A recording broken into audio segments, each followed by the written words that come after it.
Okay, so we are in the book of Proverbs, and you probably got, I hope you were able to get and look at the attachment that I sent or yesterday afternoon about speech in Proverbs, speaking in Proverbs, the way we talk. And there's a lot in Proverbs about that. I don't know if you've ever noticed that before, but there's a whole lot in Proverbs about speech. And so you kind of see just from, let's talk about that for a second. Just from the fact that there's so much in 31 chapters of Proverbs about speech, what does that tell you? What do we learn just from that? Like we said last week, God took the poor seriously, right? We're talking about the poor. Here he's saying he cares about our speech. Okay. So we didn't need to take it seriously too. Okay. God cares about our speech. That's one thing we gain from just from seeing that the sheer volume of verses in Proverbs about speech. God cares about it. God takes it seriously, and we should too. Other thoughts. For our own good. For our own good. Man. Okay. I can name any number of jams I've gotten out of because I've followed some of the advice. Okay. You know. All right. And it does work. And if you're like me too, you can also name some jams you've gotten into because you haven't followed. It's important, not just because God cares about it. Well, maybe it's best to say it this way. God cares about it because it can have such effects on us as the speakers and on other people as the recipients of our speech, sometimes the victims of it. And so it matters to God because it's a powerful thing. James talks about, right, the power of such a small part of the body, just this small little part of the body that does such great damage. The way a spark can set a forest on fire, the way a rudder can turn a ship, the way a piece of metal in a horse's mouth can turn the whole animal. Our speech, the things that we say, no. The things that we say are powerful, and they can damage us. So God takes it seriously. It has great power, the things that we say. Maybe it also tells you that this is something that human beings universally struggle with. How we speak, the things we say to each other, the things we don't say to each other, how to know the difference, how to know when to speak and when to be quiet, how to know how to say the things that we need to say, and how to prioritize wisdom and God's work in the world over maybe our own gratification. Sometimes we use speech just for ourselves, right? Just for our own gratification. And I needed to get that off my chest. A lot of times in my life, when I needed to get something off my chest, it's not been positive, right? It's not done in a positive way. It's not, and maybe I did need to talk about it. Maybe I didn't, but I certainly don't always do it the right way in a situation like that. Sometimes speech is just for our gratification. Sometimes speech is just because we want to make ourselves look good. We want to defend ourselves, or we want people to know how much we know, or we want people to know we're smart, or whatever it is. And inflate our egos. Yeah, absolutely. We're talking big.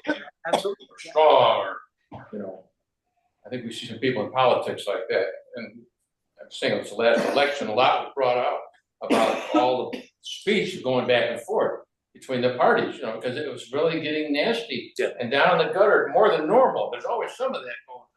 But this last election is probably the worst in our history of our country because the people involved, they don't understand Proverbs or appreciate it. And it just shows the lack of character. It might illustrate that in our culture and our world that maybe some of the guardrails are off. You know, some of the things that we used to take for granted in public discourse, we can't take for granted anymore. But there's a reason for that. Less people are going to church. There's less people involved in organized religion today in our country than in past years. I think that this is just an outcropping of that. And I wish the church was not ever guilty of that either, but sometimes the church itself is guilty of the same kinds of things. We're guilty of speaking in ways that we shouldn't speak and saying things we shouldn't say and you know what? doing more damage than good.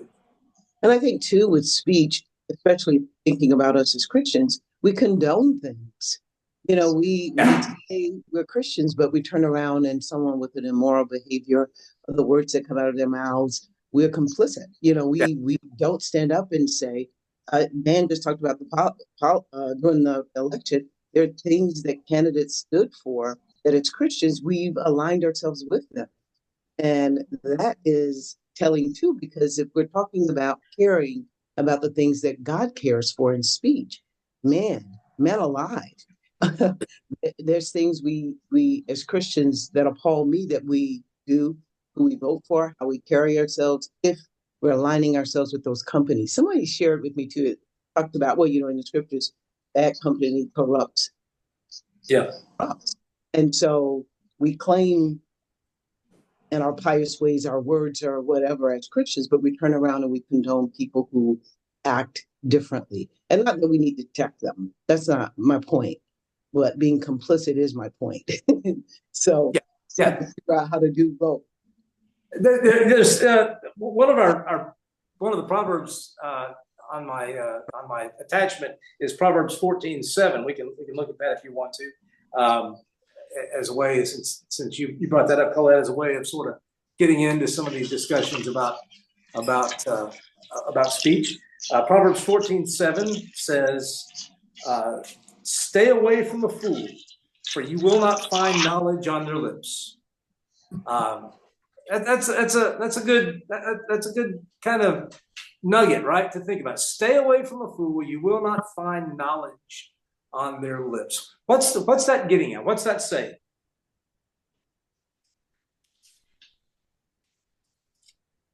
Have you had experiences like that? They're ignorant. Okay. Okay. What's a fool in Proverbs? Let's talk about that first. What's a fool in Proverbs? Fool is a court jester, right? That's so sometimes a fool for us is somebody who's kind of silly or kind of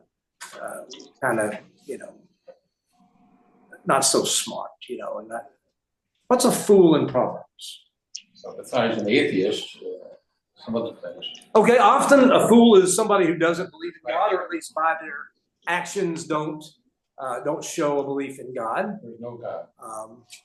And it's also someone who uses, I'm thinking about the definition in James about wisdom and foolish. It's someone who doesn't make decisions the way God would make them. We're using worldly wisdom and how the world views things and making decisions, or how we live our lives even. Yes. Yeah. Proverbs is very much about wisdom, right? And so a fool is obviously somebody who doesn't take any of that wisdom into account that we're talking about here, who just disregards this kind of wisdom, God's wisdom, for worldly wisdom, for stuff that works for particular short-sighted goals, but doesn't see the world from God's perspective. And I like that there's no knowledge on their lips. You got to know where you'll find knowledge, right? And where you won't. And as Christians, we need to be careful about that. We need to recognize that if you're listening to the wrong people, if you've got the wrong words in your mouth or in your ears all the time, if you're not hearing the wisdom of God, you're you're going to be off track. You're going to lose your way very quickly. Mhm. And so there's this danger of being careful who we listen to, what we listen to, what we hear. Nobody deserves to be heard just because of a position, right? Or just because of a title. Nobody deserves to be heard just because of that. It's always going to be for us. What's the wisdom from God? And that may come from different people at different times. It may come from unexpected people sometimes. But where are we hearing the wisdom from God that we need to be? And who are the people who will give us that, speak that kind of wisdom? Those are the people we ought to be listening to. Those are the people we ought to be paying attention to. I like in this Proverbs it says, "Stay away." Yeah. Yeah. And so we make our decisions about who we associate with. And again, not in like I won't associate with people, but stay away from when you have figured out their character, when you figured out their stance and how they carry themselves. That we're to not embrace them in a way that it's, we can be corrupted by it. Yeah. Stay away in the sense of don't listen to him. I mean, you might work with him, you might even be friends with him.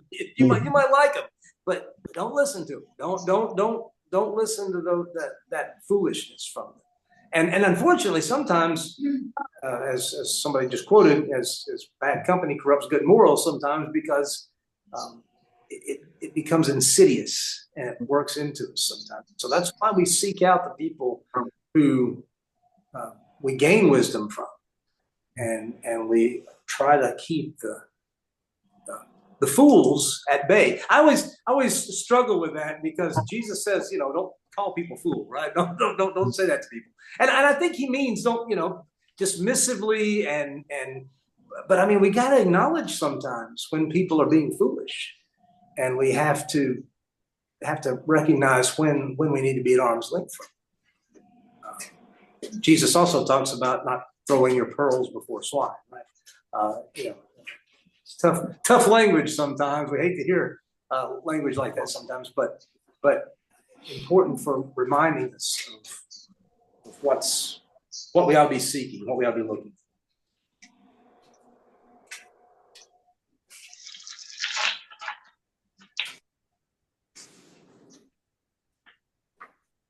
Well, let's go back to chapter 4 of Proverbs 4:24. And this is just a basic proverb about speech, but it sort of helps us define a couple of things. So we probably need to talk about it. Proverbs 4:24 says, "Keep your mouth free of perversity. Keep corrupt talk far from your lips." Verse 23, right above it, says, "Above all else, guard your heart. Everything you do flows from it." And then 24 is, "Keep your mouth free of perversity. Keep corrupt talk far from your lips." Now, when I say perversity, what do you think? Foul talk, unwholesome talk. Unwholesome, foul talk. In what way? 4-letter words. 4-letter words, you Something think? like that. Okay. You all know what they are. You don't want to talk about them. Corruption is a bit more nuanced. It's the twisting for evil purposes of something that's supposed to be good. There you go. It's a much bigger category than we think. Sometimes we think sexual perversion when we hear perversity. We think dirty talk. We think dirty joke. But it's bigger than that. This is a very large category. Perversity in speech is literally the word, both the word for perversity and the word for corrupt talk are words that have to do with twisting things, and so it's a very good way of describing it, Matt. It's a twisting of something good for evil purposes, and so whatever that is, and however the proverb says, stay away from perverse talk. Stay away from this kind of talk in which you've twisted this great gift God has given you into something that's dangerous, destructive, dishonest, All of those things are part of perverse talk. Manipulative speech would be part of perverse talk. Lots of ways this could happen. That's one of the problems, right? There's lots of ways we can do it. There's lots of ways we can be off track in the way we speak, and so it's a warning about this very general warning, this very big warning about not twisting speech. There's a discipline to it, right? Yeah. I'm surprised it doesn't have anything in there about think before you speak. Yeah. Well, there's definitely some thoughts like that in Proverbs. Yeah.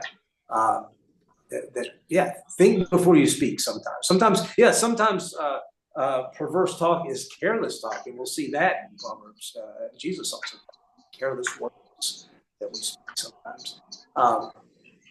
Without thinking through it, without considering, without spending time, letting our brains and our hearts filter the things that we say. You refer to the workmen. They know that. One second. Yeah, go ahead. They're not supposed to talk a certain way. Right. I always say that about coming to the doctor. I don't hear bad language. Yeah. Because people, I mean, I know that somebody does it somewhere. Yeah. But they just know that's not appropriate. Yeah. I think in general. Right. Yeah. And there's still enough of a sense, right, that most people know there are things you don't say in certain settings, in certain categories. And so, there's this need for that. Yeah, go ahead, Linda.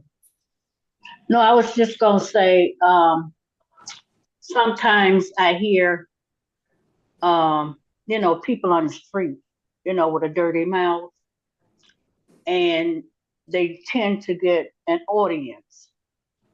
And the more people that gather around, the louder they get, the worse they get. So it's best to just keep moving, so you don't be part of that. Yeah. There are comedians, right? Comics who, the phrase is "work blue." Have you ever heard that phrase before? Who,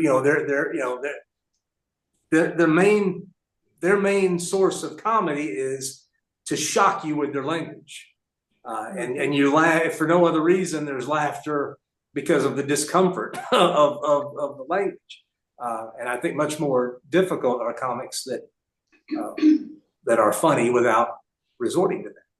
But it will sometimes draw people in, or sometimes draw an audience. It's subversive, right? And so there can be a sort of an illusory power in it, but it's just illusion. It's not real. And this idea of keeping your mouth free of that kind of perverse speech that twists what God has given. And one of the things that I think we need to always come back to is how do we use this power God has blessed us with? Do we use it for Him, or do we use it for ourselves? And so often we use it for ourselves, and that's when we get in trouble. Well, let's move on to another text. Let's see. Let's look at related is Proverbs 8:13. Let's look at Proverbs 8:13. We'll come back to some of these if we have time, but let's look at 8:13. To fear the Lord is to hate evil. I hate pride and arrogance, evil behavior, and perverse speech. So the proverb is saying, that if you claim to fear the Lord, and that also means you hate evil. And there are certain categories of evil that he mentions that he hates: pride and arrogance, evil behavior, and perverse. It's attitude, it's the things that you do in your walk, and it's the things you say.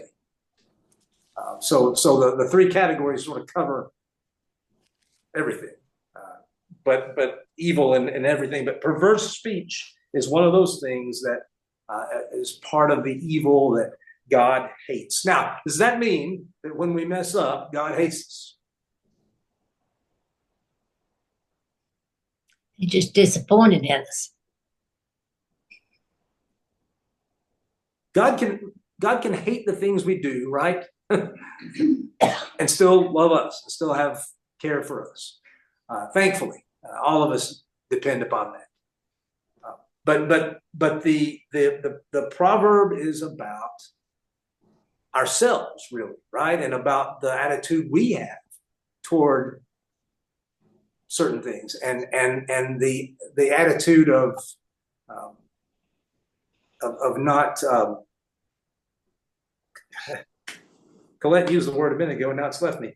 Not condoning certain things, but even with our silence, or even just in our words, or in our thoughts, that we need to draw a bright line and say, if I fear God, that means there are things that I hate, and it's not licensed to hate people.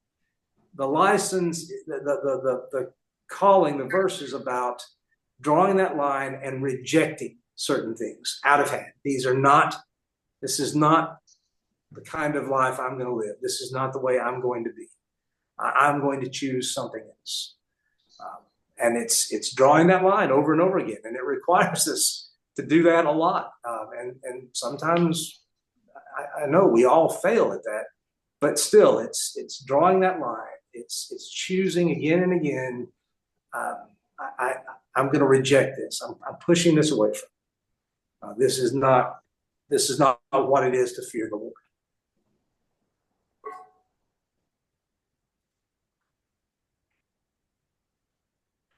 As we talked about early on in our discussion today, that God takes seriously these things, and one of the things that He takes seriously is perverse speech.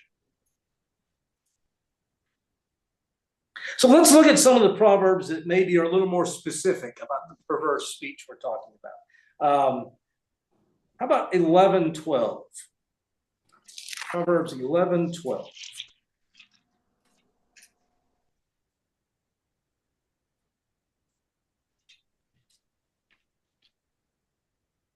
Whoever derides their neighbor has no sense, but the one who has understanding holds their tongue.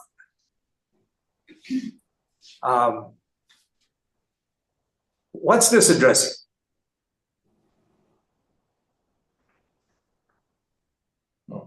Speech again, like we're talking about. Yeah, but what kind? What kind specific? Did Michelle say it a little? If you don't have anything nice to say, don't say it. Yeah, the old rule that our mothers gave, right? If you don't have anything nice to say, don't say anything at all. Making an enemy next door doesn't make any sense. Making an enemy next door to, yeah, right. Yeah, I like that. You have no sense if you deride your neighbor. And this is I think one of those areas where the guardrails are kind of down in our society. We're so quick to turn our speech on other people. We're so quick to vent our anger, and maybe it's because social media has made it easy and made it seemingly more comfortable to do that. It's easier to deride your neighbor from behind the computer screen than it is, or behind your phone than it is to look them in the eye and do it, right? And so maybe that's part of the problem, that the guardrails have come down because we've made it too easy. But yeah, this just caution about what does it mean to deride? That's not a word I use a lot. What is derision? What is that?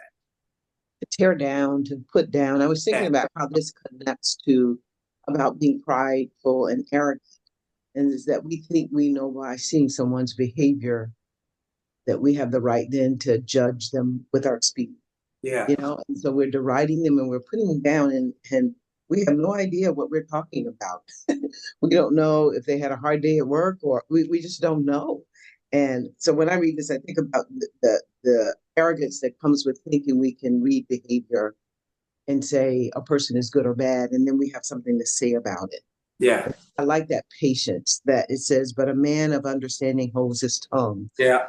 Just be slow to speak, because we have no idea. Yeah, I think that's exactly right. Derision is about tearing down. I think that's a good way to put it. Yeah, and and in this we're reminded to just you don't have to say everything. You know what I mean. We all have those feelings, right? We all want to tell somebody off sometimes, but you don't have to. And it's wise to hold your tongue, especially if all you're doing is tearing down this person. Now, are there times when we need to have difficult conversations with people? Sure there are. Sure there are. But not for the purpose of tearing down, not for the purpose of destroying, not for the purpose of just stinging them and hurting them and making them look bad. I think a lot of derision, the idea of derision carries with it, we want people to look bad. Mm-hmm. And the Proverbs is It makes us look better. Yeah, right. We let Exactly. somebody else down. Yeah, and he looks better over there. Right. So, Yeah. It makes us look smarter. Make us look like we have the moral high ground. There's all kinds of stuff. You see it on social media all the time. People putting this stuff out there that just aren't they shining paragons of virtue? And there's even a word for it, virtue signaling, right? Where you tear down somebody else to show how virtuous you are. And so this is the kind of thing we're talking about. It's not taking people seriously, Yeah. similar to ridicule. Yeah. The attitude everyone had toward Noah when he was building the ark. And Yeah. it never rained. That's a good example. Yeah. Derision. Yeah, you're probably right. Yeah. I'm sure he was the laughing stock of the neighborhood. And worse. Since it had never rained before. Can understand a little bit of that, I guess.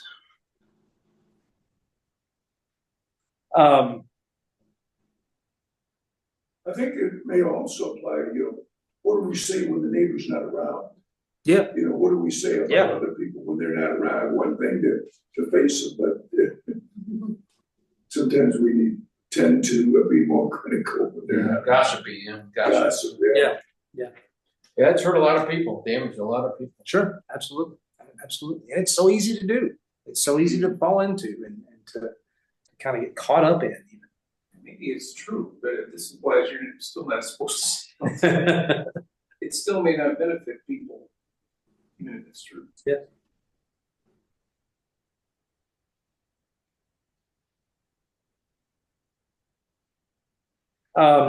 Let's look at a little further in chapter. Let's look at chapter 12. 12. We're going to look at 3 verses in chapter 12. So we'll start with 12:13. Proverbs 12:13.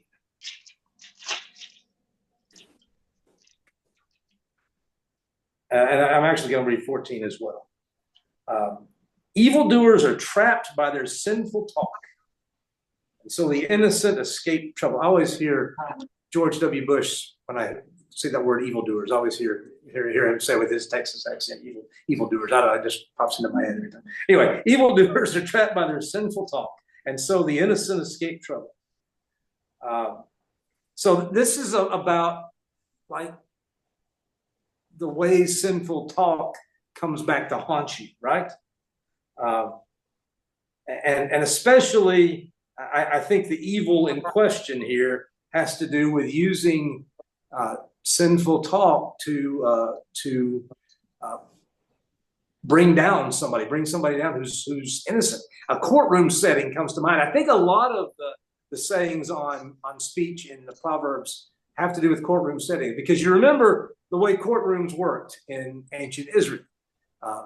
You go to a town official, probably somebody who's trusted, somebody who everybody kind of acknowledges is wise and is godly, and you plead your case, and this person has to make a decision. You don't necessarily have investigators coming up, coming up with evidence for your case. You don't have the sorts of things that we take for granted in a courtroom setting. You've just got basically two parties who disagree about a civil matter or a criminal matter, and a judge who's got to make a decision and decide on what's to be done about it. And so real easy comparatively for somebody to, they have they want to make a claim against somebody because they want to get something from them. They want to take their house. They want to take a field. They want to take something that belongs to this person. And if this person's got nobody to stand up for them, and if you can't trust the judge, then they're at your mercy. And so, easily abused kind of system. So the picture here, though, is the person who's making the false accusation winds up being trapped by it at some point, and the innocent escape trouble. There's almost the picture that God's at work in there somewhere, or a godly person's at work in there somewhere to uncover the truth. And then I think the bigger principle is in verse 14. From the fruit of their lips, people are filled with good things, and the work of their hands brings them reward. Proverbs is big on the work of your hands bringing you reward, right? But the same is also true with the things you say. If you are speaking in ways that are godly and wise and following this advice, he says it's gonna fill you with good things. Just like working hard in a field is gonna give you lots of a nice harvest. So the words that you choose are gonna be a nice harvest for you of good things. And so there's the negative, what you avoid, but there's also the positive. There's good that comes good that comes to you when you choose to speak wisely. Mhm. That makes sense? Yeah. It makes me think of the scripture that says anyone who sins is a slave to sin. And so of course it becomes it's insidious. It entraps us. We can't help but we don't even know we're spewing ugly words or talking down to people because we've become a slave to it. Yes. It's just our way. It's just who we are. It's a reflex, right? It's a knee jerk. Yeah. And so the freedom of being able to master what our tongue, we can't control it. Right. We're enslaved by it.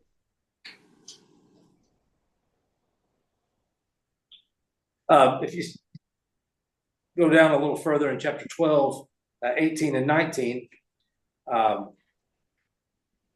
the words of the reckless pierce like swords. Here's your wait and think before you speak. The words of the reckless pierce like swords, but the tongue of the wise brings healing. The contrast, right? Reckless words wound, words of wisdom heal. And if you're walking around wounding more people than you're healing, be careful how you speak. Give a little more thought to your words and the way that they come out and the way that they're heard by those around us.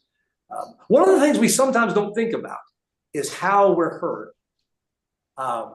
We almost make that entirely the other person's responsibility. But good communication tells you if they're not hearing what you're intending, you're not doing a good job communicating.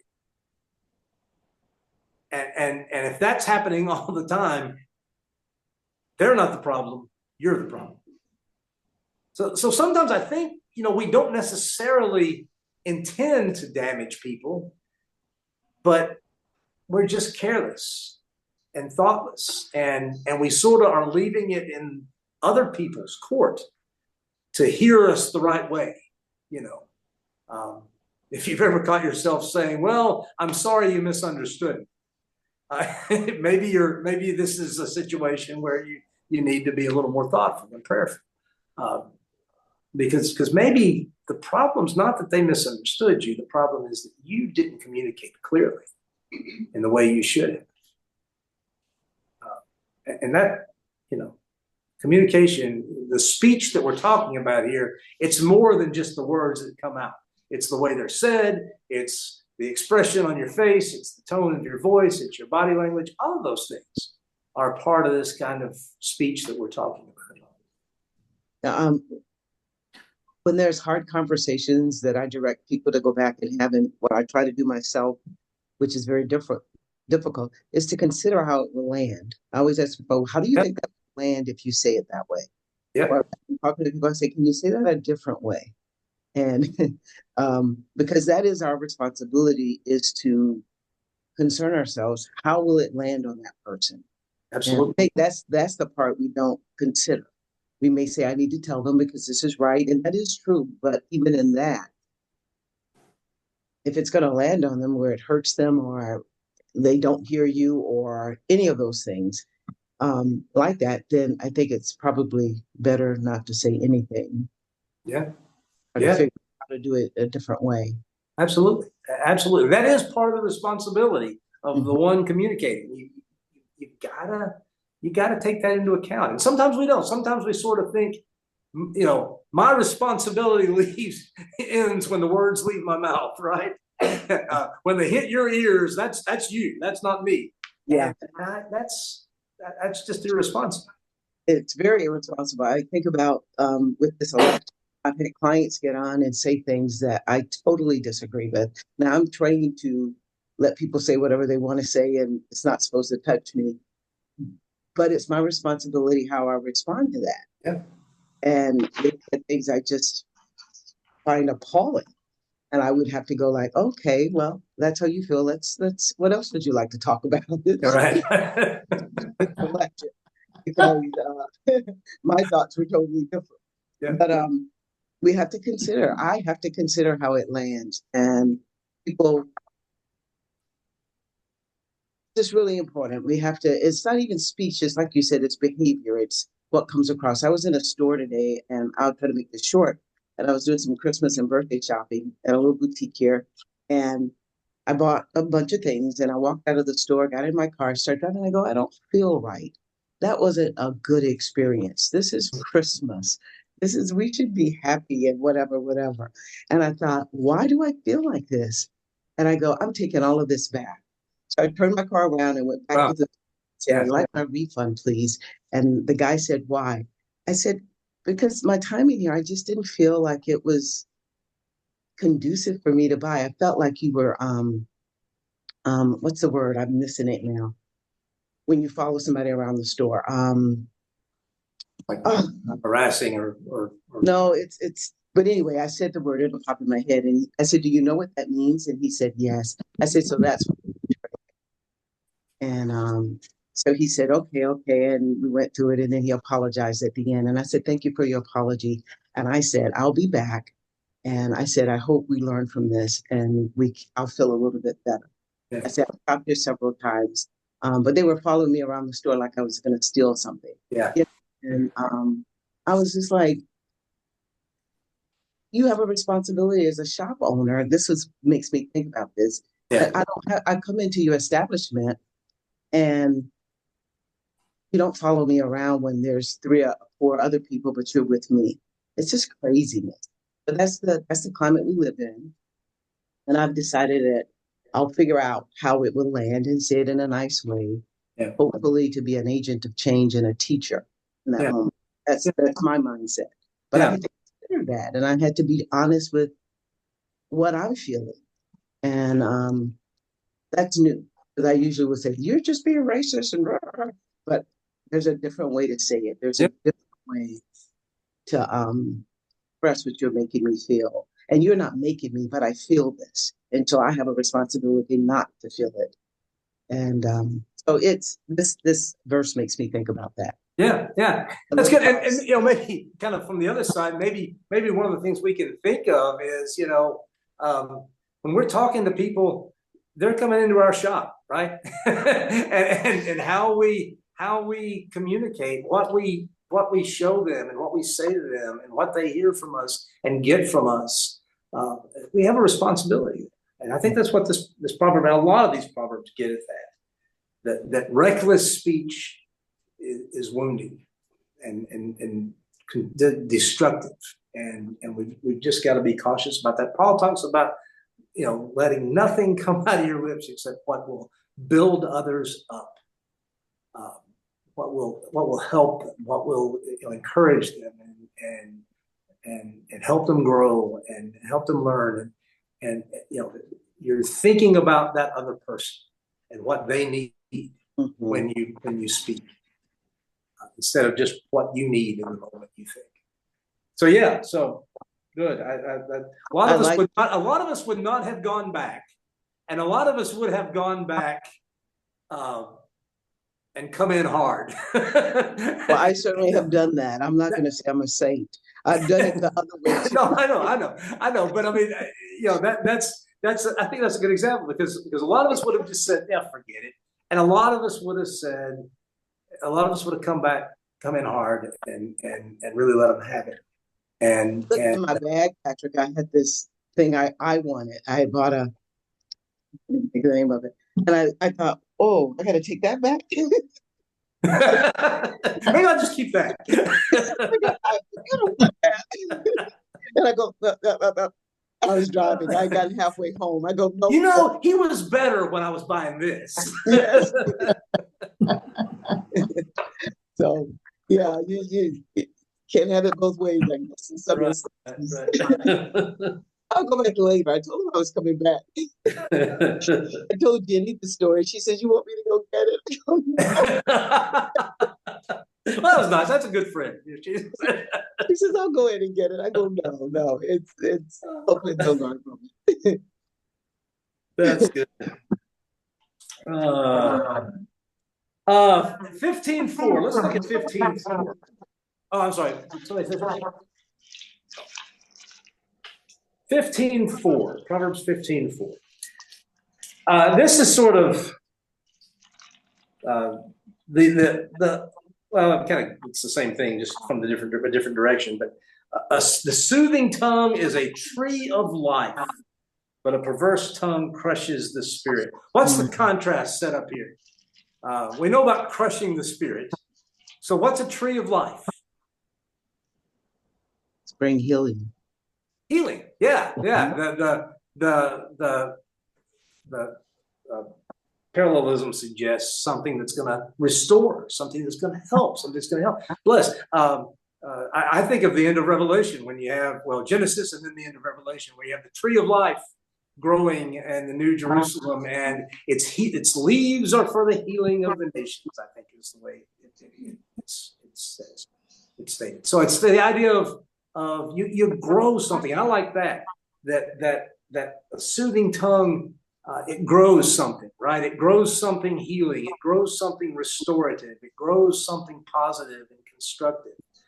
So you're planting with your words, and you're planting something. And one of the things that strikes me is, and this seems to happen so often when I'm especially feeling kind of down or kind of tired or discouraged, and somebody will come and say something to me that's positive, and man, you can live on that for a long time, can't you?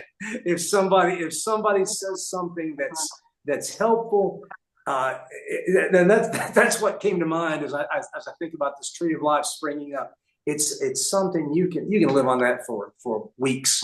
After if you've had a rough time and somebody says something positive, somebody says something encouraging and affirming, and you go, all right, that helps. That my spirit's not as crushed because I got this, I heard this. So yeah, I think I think we've all experienced this in some way or the other. You're at work and you had a rough time, and somebody you report to says something positive, encouraging to you, and you're, oh man, that's encouraging. Or your spouse says something encouraging to you and helpful to you, or a good friend, or somebody at church, and you just it'll sustain you. Can you hear me? Let's see. Yeah, that happened last week when we were in church in midweek here. We prayed for everybody in church, and I found myself tearing up. And that was just so touching. And you named everybody and you prayed for each of us. And I thought, and then the next morning I woke up and I go, that was just so encouraging. And then I have a group of ladies that I pray with on once a month. And the same kind of thing that it just lingers when you're being prayed for, you hear it and it's on the heart and you didn't ask for it. And the person, and that's what you did last week. And I appreciate that, Patrick. You called us each by name and prayed for us. And that was lasting for me personally. Yeah, I mean, things like that can make a huge Yeah. difference. And often it's not a big deal. It's not something you know you know. And you know what, I decided to do that, I think, is about the time I started the prayer. I think that was about the time I decided to do that. But it doesn't have to be a big deal. It's just sometimes a positive word, a well-chosen word, something that is helpful, can hit somebody at just the right moment. And you don't know that. You don't know when that moment is. And so that's why you just make a habit of having, I like that phrase, a soothing tongue. Just make it a habit to have that kind of a tongue. We easily make things worse with our speech. You know, I think as human beings, we tend to have that tendency about us to just make things worse. And sometimes it takes a little more thought and a little more care to have a soothing tongue. I had someone once, I mean, say this to me, and it was just so thoughtful. You always say, you know, how are you to someone? And this person said, well, more importantly, how are you? Yeah, right. It's just really, you know, and I was sincere in my asking how they were, and they came back with that, and I just thought that was so touching. And Yeah. I'm like, that's something we all can Yeah. do once in a while. Yeah. Right. But we're talking about somebody who's the opposite of a fault finder, basically. I think that's the other extreme. Yeah. You know, we probably all know a couple of people in our life. They're always looking for the negative thing, some kind of fault to bring out, because they got a negative attitude and they're not happy. But hopefully thankfully there aren't a lot of people like that. But once in a while you run into somebody like that. So that seems to be the opposite of what he's saying here. Yeah. Yeah, absolutely. There seems to be a lot more emphasis in the Proverbs on speech rather than interpreting speech. Yeah. But really, there are responsibilities we have on both sides to each other. Sure. I mean, I think, you know, when we're hearing somebody speak to us, we, you know, especially somebody we know, we want to assume the best, and we want to, you know, assume that maybe they didn't mean it that way, or sometimes. But I mean, we can't always know that, right? And not everybody we speak to is somebody who knows us well, and that's why we have to be especially careful, I think. Oh yeah, and it depends what it is. Some things can only really be meant in a damn cheap way. Yeah, right. But other times we get ourselves tied in knots because we start assuming things. Or I think sometimes if you begin things with no offense, but just stop.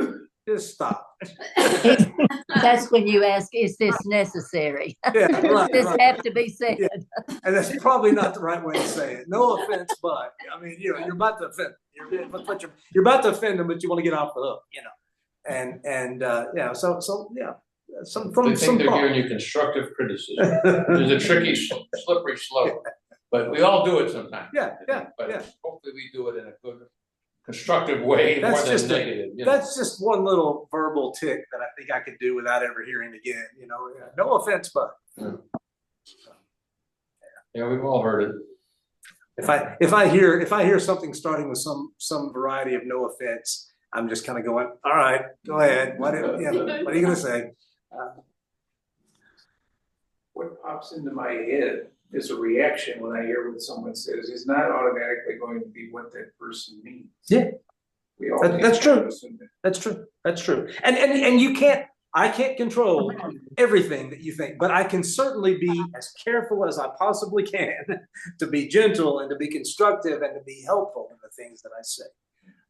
I can't control it. I can't control everything that you think, and I don't know.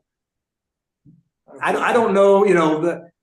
I may use a word that that somebody hurt you with years ago, and I don't know that, but I still have to be as careful as I can. And there's a certain responsibility I have to be careful, and that's all I'm saying. I don't think you or me can control anything that anybody else thinks, but we can influence them for good. Yeah, And I think that's the way to and we can as Colette said, as Colette pointed out, we can consider how something lands, how something's going to land with another person. To the degree that we can know, we can consider that and should consider.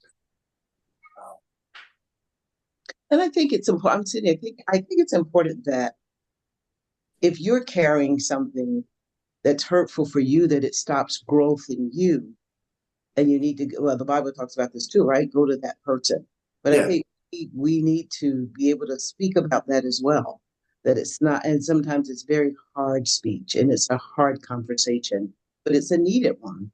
That under the guise of speaking kindly and being polite all the time doesn't mean you don't share what's difficult and what's hard. Right. Because we need to.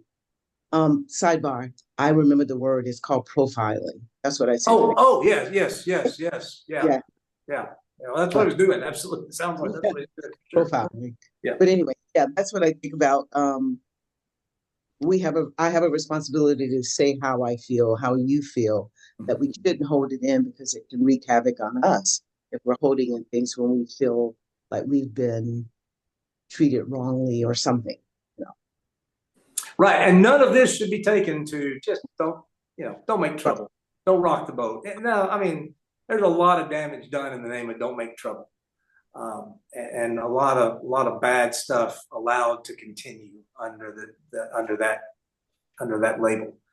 But this is a way of the constructive things, the ways that we can speak constructively and helpfully and not use our language as weapons that we just lob at people without any intention of good coming from it. Well, there's a ton of these. We talked a lot, discussed a lot, which was good. I'm glad we did that. I think it's best to discuss fewer if we're having good discussions over them. So you can look at some of these other ones. One that I think is really good is 1817. In a lawsuit, the first to speak seems right until someone comes forward and cross-examines. And that works. That outside of lawsuits, that happens in a lot of situations, right? There's two sides to everything.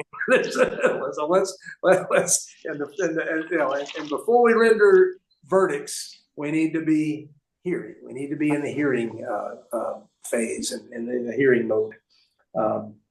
Right.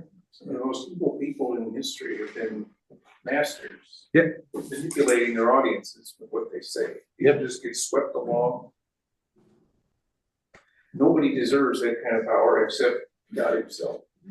Proverbs 26:23, like a coating of silver dross on earthenware are fervent lips with an evil heart. Enemies disguise themselves with their lips, but in their heart they harbor deceit. Though their speech is charming, do not believe them. For 7 abominations fill their hearts, right? We can use our words to disguise our true intentions, and often people do. And yeah, don't buy it. Well, thank you for your thoughts, your good speech, and appreciate all of you, and thank you for your presence here and participating as you have. Hope you have a great week, and we'll see you Sunday. You too, Patrick. Good night, everybody. Night, Linda. Good night, guys. Bye. Night. Thank you. All right.